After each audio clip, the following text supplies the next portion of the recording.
Welcome to Anita's Guide to Simple and Easy Cooking. I'm Anita and today I will show you how to make white Christmas. So let's get started.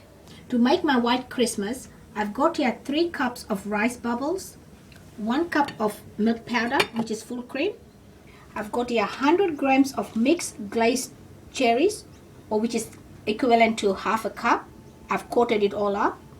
1 cup of icing sugar sifted, 3/4 cups of desiccated coconut, 1 cup of mixed dried fruits, and 3 cups of white chocolate mousse.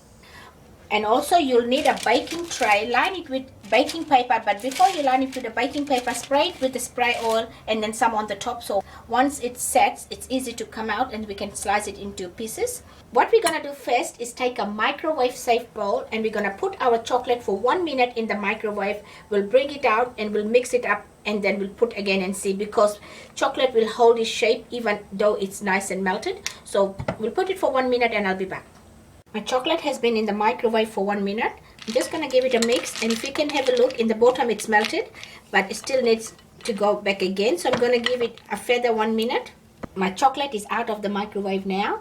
So I'm going to mix it. If you can have a look, it's all nice and melted. So make sure you stir it well, because chocolate will still hold its shape if it's melted. Because what I'm going to do is pour all my dry ingredients here, because if you try to pour this into another bowl with all the dry ingredients, chocolate will be still stuck on your bowl and we don't want to waste any. It's all nice and runny now, so I'm going to pour all my dry ingredients in here. My mixed fruits, my glazed cherries, milk powder,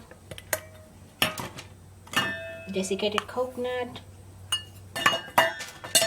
icing sugar,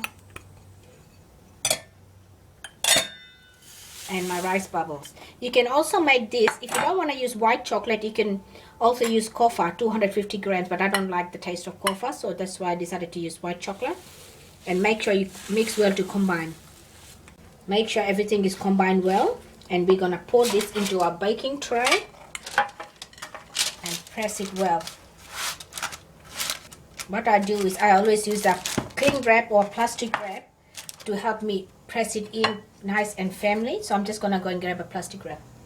Take a plastic wrap or cling wrap and just keep pressing it, that will help you press it nice and firmly, so when we're cutting our slices, it's really easy to cut. To make sure that you get an even finish, when you put a plastic wrap on, to press it down, use something flat and then just press it down. I finished leveling my white Christmas out.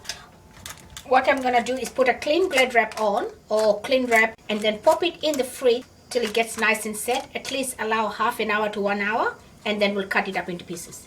My white Christmas has been sitting in the fridge for 30 minutes, so I'm gonna cut it into squares and serve.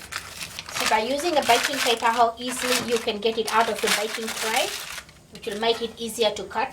And just use a sharp knife and just cut it into pieces, whatever shape you like. I'm just gonna cut it into little squares. My white Christmas is ready. Enjoy. If you like this recipe, please give it a big thumbs up. For more of my simple and easy recipes, please subscribe to my channel.